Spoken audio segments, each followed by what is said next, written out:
হ্যাঁ, বাড়ি থেকে ফোন দিয়েছিল। ফোন করে বললেন যে এই দেখতেছি যে তুমি ভিডিও করতেছো, মাঝে মাঝে তোমার পেজে বিভিন্ন ভিডিও আসতেছে বিভিন্ন বিষয় নিয়ে। আমি বললাম হ্যাঁ, একটু মাঝে মাঝে ভিডিও ছাড়ি। কারণ না, এগুলো তোমার প্রয়োজন নেই, এগুলো ছাড়ো না। এগুলো কেন গো? বলছে আজকাল মানুষ বড় কঠিন। আমি বললাম কি হয়েছে বলো। সে বলতেছে একটা মেয়ে তার ফেসবুক পেজের প্রোফাইল চেঞ্জ করবে, এটা কেন একটা ভালো একটা প্ল্যাটফর্ম। সময়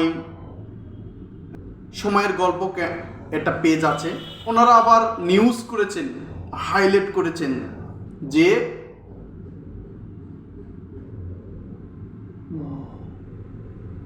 বিদ্যা Sinha Mim Facebook page profile change করেছেন।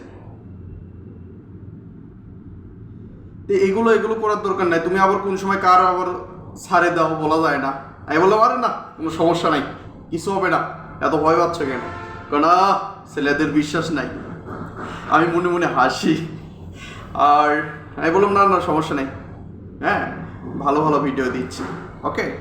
অবশ্যই এত কথা বলতেছে বাড়ি থেকে, তারপরে ভিডিও করতেছি। কেন করতেছি? একটা আশায় অবশ্যই ভালো কিছু পাবো। ধন্যবাদ সবাইকে।